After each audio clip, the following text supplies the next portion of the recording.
marami ang magkaka-revival ang church dahil diyan sa mga supernatural healing and yan ang ginawa lang ni Jesus nung pumunta siya dito sa lupa.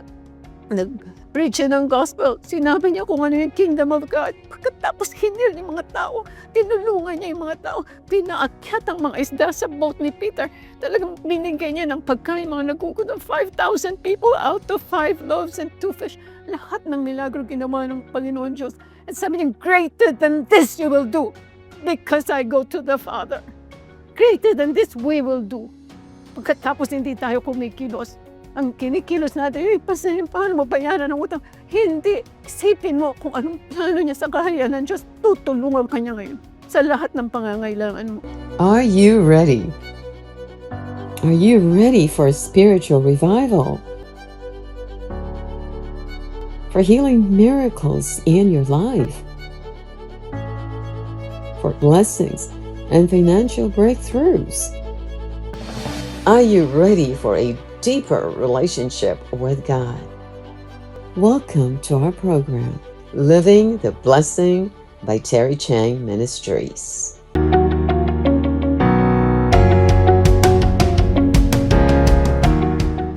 So ngayon, katapos ko pong mag-testify sa mga tao, biglang sinabi ni Lord sa akin, Terry, usapin mo si Pastor Marvin at tanong mo sa kanya anong plano niya sa buhay. Ha? Sabi ko, bakit kaya pinapatanong ni Lord ang plano niya sa buhay? So lumapit po ako kay Pastor. Pastor, ano po bang plano niya sa buhay? Nagulat si Pastor Mary. Bakit, Sister Terry, hindi pa po ako pastor, hindi mo ako nagtuturo pa noon.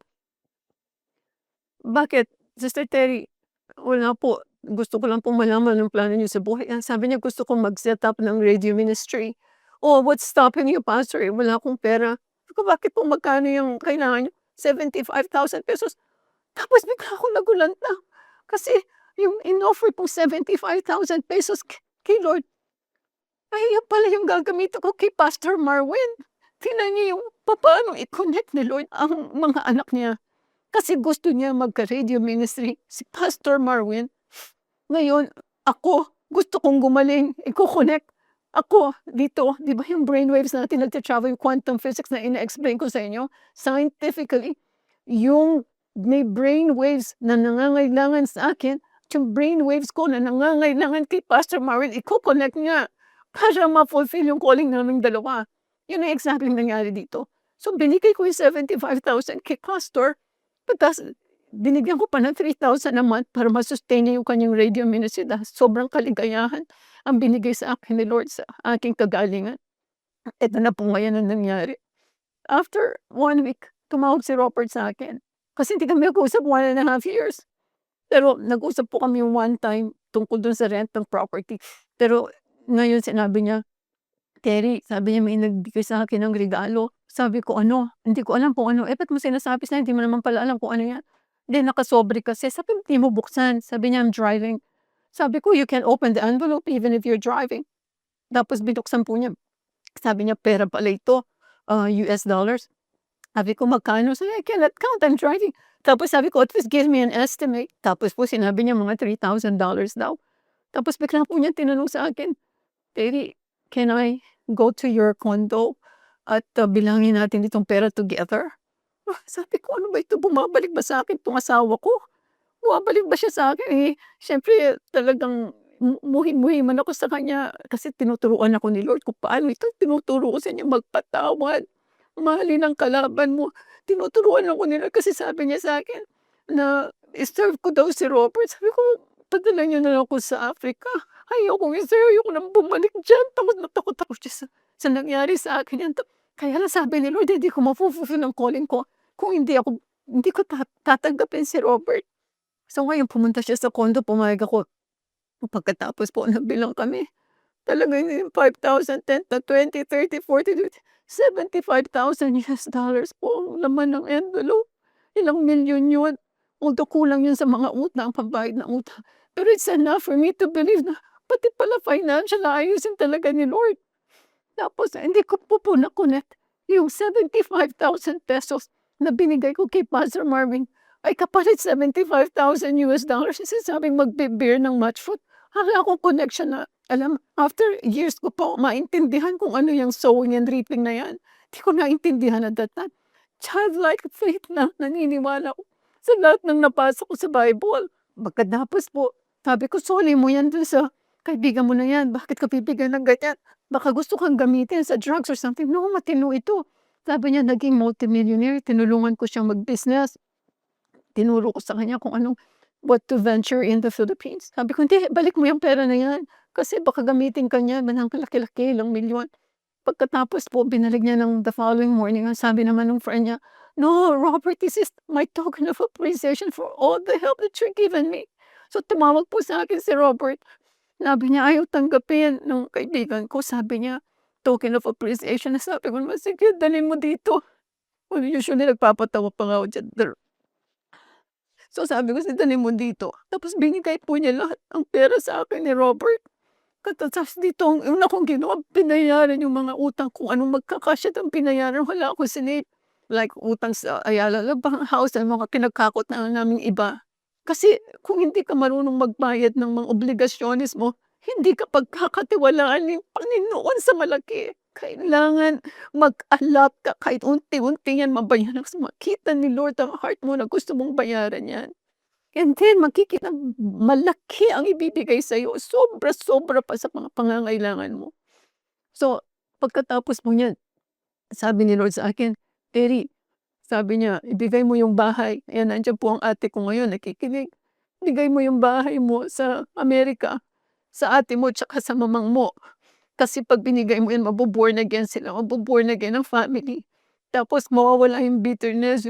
Kasi nagkaroon din po ng mga problema dahil nga hindi ko mabayaran yung mga utang na yan. So binigay ko po yung bahay without question. Binigay ko yung bahay, siyempre compare mo dun sa utang, konti lang yung utang compared dun sa amount ng bahay. Pero walang pakialam dahil sinabi ni Lord ibigay yung bahay. Little did I know na ibabalik po pala ni Lord sa'kin napakaraming bahay. Pero mag-be-bear ng fruit. Kasi ang nangyari po after a month, si Robert sinabi niya itong isang conglomerate binibili itong kumpanya namin. Tapos, may shares po si Robert dun. So, binayaran ng conglomerate, hindi man kailangan bayaran nila si Robert, binayaran ng milyon-milyon, napakaraming pera. Noon lang ako nakakita ng ganyang karaming pera. Binigay lahat kay Robert, si Robert po binigay niya lahat sa akin. So, biglang wala ng utang, may healing. Tapos si Robert po nagbago kasi nung bumabalik siya sa'kin sabi ko, "The only way I will accept you back is if you went to Bible school with me." So ako po'y pumasok sa Bible, kasama ko siyang pumasok sa Bible school, tama't-tama yung tinuturo nila, it's about family.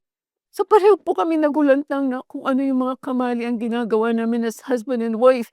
For example, ako, I was not submitting to him kasi I was very ambitious, gusto maging billionaire.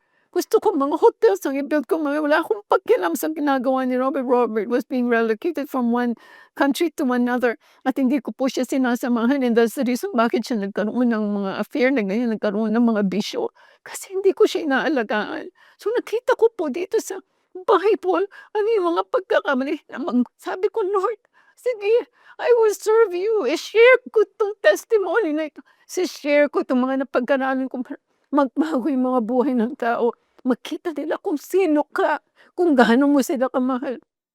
Ayun po yung nangyari, tapos within 5 years makakabili kami ng 10 bahay dito sa Hong Kong, 10 properties dito sa Hong Kong. Napaka-imposible kasi tagal-tagal ko pong nakatira dito. Millionaire naman ako nung bata pa pero hindi ako makabili kahit sa property. Like so expensive, the most expensive place in the world during that time. Pero bibigyan ako ng 10 properties. Gosh, so paano we can never outgive God. Yan po yung story gustong ipa-share ni God sa atin. Ako 10, 11 na pastora, hinto na tayo. Saka ko na po itutuloy itong napakahabang itong loving your neighbor as you love yourself. Ito po yan, ang mga napag-aralan ko lahat ito. Kung ikulang na yung oras, pastora, tama ba? Ay, nandiyan yan po si Pastor Jay. Siya po nagturo sa akin kung paano mapalapit kay Lord. Ang isang salita lang niya na kailangan akong magbasa ng Bible para makilala ko si God.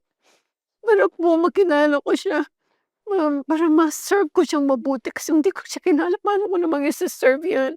Tapos po Bago po kami pumasok sa Bible school ni Robert, tinuruan pa po kami ni Pastor Jerry. Kaya grabe po ang talagang ginawa ni Lord sa amin, kung papaano kami pinrosper ni Lord. Yung talagang may sakit ka, mamamatay ka na broke ka, yung milyon-milyon ng utang, suicidal ako, 3 beses nagpakamatay. Pagkatapos hiwalay sa asawa ko, walang essence ang buhay. There's no sense to live, wala. Pero ang gagawin pala ni Lord, iaakit ka niya. Yung redemption na sinasabi, yan po yung redemption ng ginagawa ni Jesus sa ating lahat. Kung tayo ay magsa-submit sa Kanya, kung mamahalin natin siya, maintindihan natin ang salita niya, iyan po yung susi. Kung hindi kayo natutunan dito sa aking testimony, kasi marami nung nakarinig dito, ewan ko na lang po, pero iyan ang susi. Yan ang susi. Pakita niyo lang po sa Panginoon na hindi in vain yung pagkamatay ni Jesus sa atin, hindi nasayang yung kanyang paghihirap at pagkamatay, yung pagse-shed niya ng dugo para sa atin, hindi nasayang. Kung ano yung plano niya sa atin, of course maraming plano, ikaw ay teacher, ikaw ay magiging engineer, pero ultimately yung plano niya is for us to be able to share the gospel like what I'm doing right now. Sharing your very own testimony. Isipin mo kung halimbawa ikaw, nangyari to yung si Sister Gina has a very good testimony to share dahil na-heal siya supernaturally. You can go anywhere, Sister Gina, to share that testimony. Marami ang magkaka-revival ang church dahil dyan sa mga supernatural healing. And dahil yan ang ginawa lang ni Jesus nung pumunta siya dito sa lupa. Nag-preach siya ng gospel, sinabi niya kung ano yung kingdom of God. Pagkatapos hinil yung mga tao, tinulungan niya yung mga tao, pinaakyat ang mga isda sa boat ni Peter. Talagang binigay niya ng pagkain, mga nagugutom, 5,000 people out of 5 loaves and 2 fish. Lahat ng milagro ginawa ng Panginoon Diyos. At sabi niya, greater than this you will do because I go to the Father. Greater than this we will do. Pagkatapos hindi tayo kumikilos, ang kinikilos natin, paano mabayaran ang utang? Hindi. Isipin mo kung anong plano niya sa kaharian ng Diyos, tutulungan ka niya ngayon sa lahat ng pangangailangan mo. So ito lang po, say magpe-pray. Heavenly Father, marami pong salamat. Actually, kanina nung sinabi niyo po kagabi na isi-share ko yung testimony, I was so reluctant. Kasi sabi ko narinig na ng iba yan, baka bored na bored sila. Pero ako po pala mismo ang mata-touch na todo-todo rito. Na-refresh po sa lahat ng pagmamahal niyo sa akin, Lord. Magmula nung ako'y na-born again hanggang ngayon, ginagamit niyo mightily and powerfully. Ito pong mga members ng ICGM, alam ko yan ang plano niyo rin sa kanila. Hindi niyo po sila dinala rito for nothing. Napakatataas ng mga calling nila, Lord.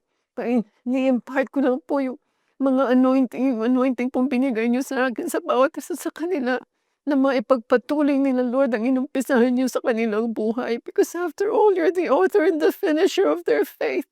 Nandito po sa faith na pinag-aaralan namin, Lord. Mabubuksan ang kanilang mga mata, ang kanilang tenga, ang kanilang puso sa revelation ng inyong katotohanan ng salita ng Diyos, Lord. At ito po ay kanilang o-obey yung mga bagay-bagay po na nagagawa nila na hindi kaaya-aya sa mata niyo. Lord, i-reveal niyo po sa kanila at bigyan niyo po sila ng spirit of repentance para makapag-repent. Bigyan niyo po ng lakas, supernatural strength para malabanan lahat ng mga temptations, ang mga lahat ng kasalanan, lahat ng doubt, Lord, na sila ay they're good for nothing, lahat ng doubt na parang imposibleng mapabayaran ng napakaraming utang to, napaka-imposibleng matanda na ako at hindi niyo na ako pwedeng gamitin sa kaharian ng Diyos, o napakatanda ko na parang hindi ako mag-build ng church or something like that, kung ano man po ang pinlano niyo sa kanila, Lord. Kayang-kaya niyo with the flick of a finger, basta sila'y maniwala.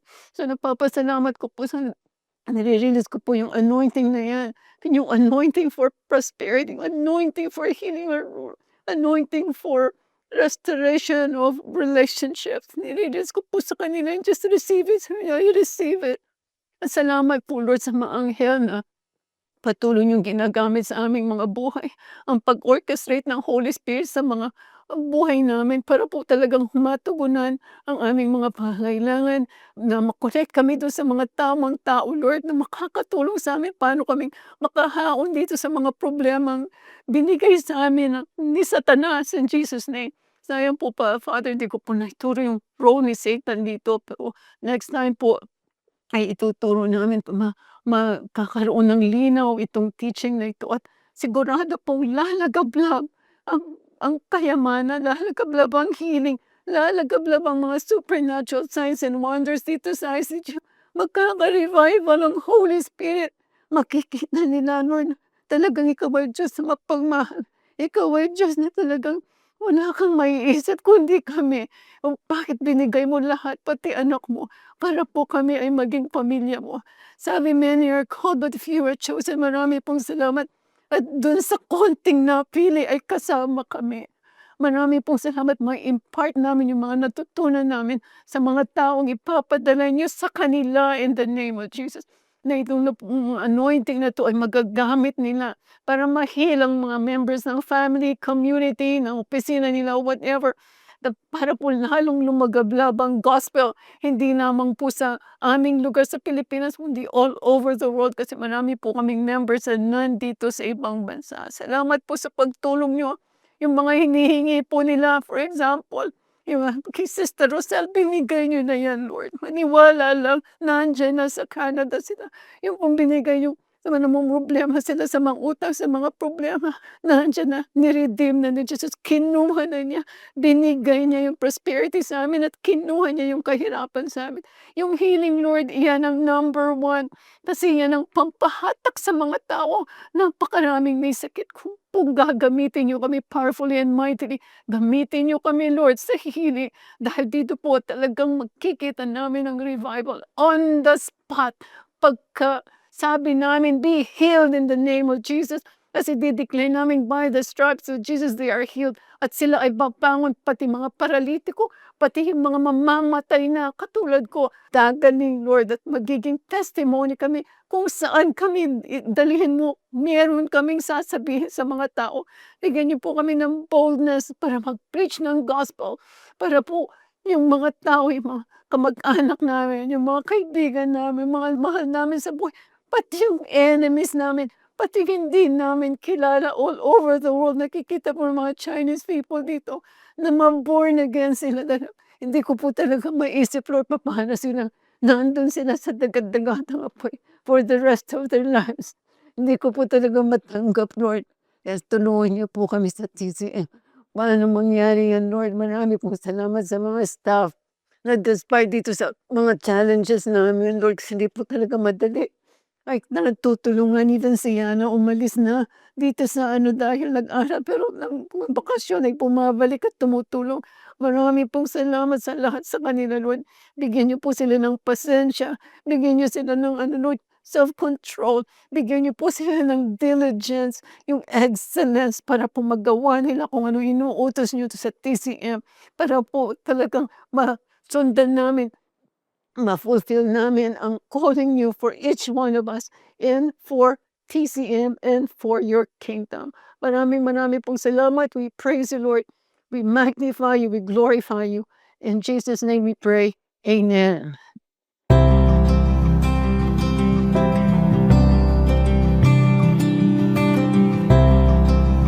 Sa mga nais pong sumulat, magbigay ng testimony, or may prayer request, isa pong malaking karangalan na kami makapaglingkod sa inyo. Kayo po ay maaaring pumunta sa aming website sa www.terrychang.org. Inuulit ko po, www.terrychang.org. Maraming salamat po. Hi, si Pastora Terry Chang po ito. Nawa po ay na-bless kayo sa mensahe ng Panginoon para sa araw na ito dito sa aming programang Living the Blessing ng Terry Chang Ministries.